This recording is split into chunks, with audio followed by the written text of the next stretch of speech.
Would you live out being a Christ follower publicly if it meant that you would be persecuted?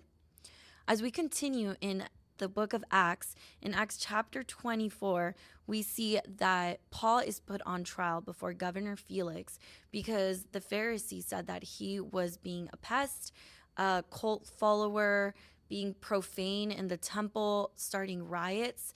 And he was put before this judge to defend himself, basically, for going against supposedly Jewish law and just being kind of an insurrectionist. So as we see in Acts chapter 24:12, this is what Paul says. He says, "My accusers never found me arguing with anyone in the temple, nor stirring up a riot in the synagogue or on the streets of the city.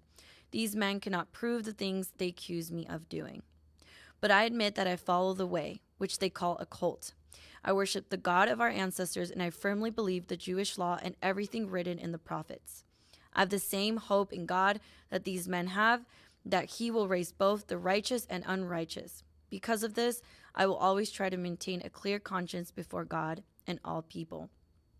He goes on to say that some of the accusers that were allegedly seeing him weren't even there anymore. They were Pharisees that were visiting from the region of Asia, and that they should be there to testify against him, but no one could really testify that they were there.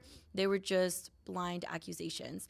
And the thing is that the Pharisees weren't trying to attack Paul because he was allegedly doing these things. What they were trying to do was stop Paul from speaking the truth, from stopping of speaking of Jesus. So that's what they were trying to do, bringing him before Governor Felix. And they wanted Paul to say something against Caesar. They wanted him to kind of instigate the Roman Empire.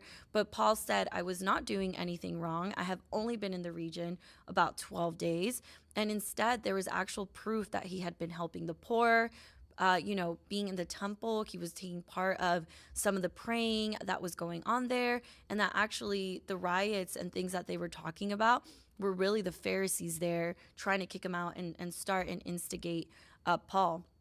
So Paul stood firm, and I love the way that he defends his faith, and he defends Jesus, saying that, yes, I believe what these men believe. I believe in God and that we will be judged righteous and unrighteous. But he said, I admit I follow the way, the truth, and the life, which is Jesus. And so he admits that he believes, in the resurrection of Jesus, and that he was preaching that and to whoever would listen. And he stood firm in his faith. So as we reflect and look in our lives, there's people and countries right now that even listening to this devotional, even pulling out your Bible, you get persecuted, you murdered. It's against in, a lot of countries to even congregate together and worship.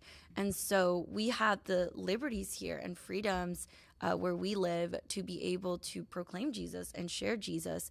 And so I encourage you today, what does that look like in your life? Is it posting on social media? Is it sharing with a friend who doesn't really know that maybe you are a believer or starting to follow Christ?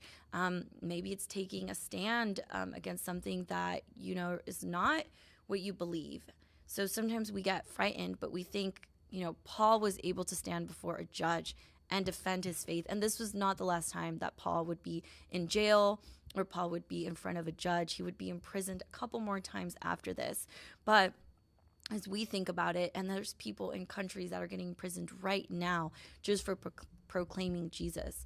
So what would it look like if you stood firm in your faith and said, yeah, I do believe in Jesus. And even though someone might have a different belief or want to judge you for that belief or question you, that you can stand firm in your faith and know that God is the way, the truth, and the life.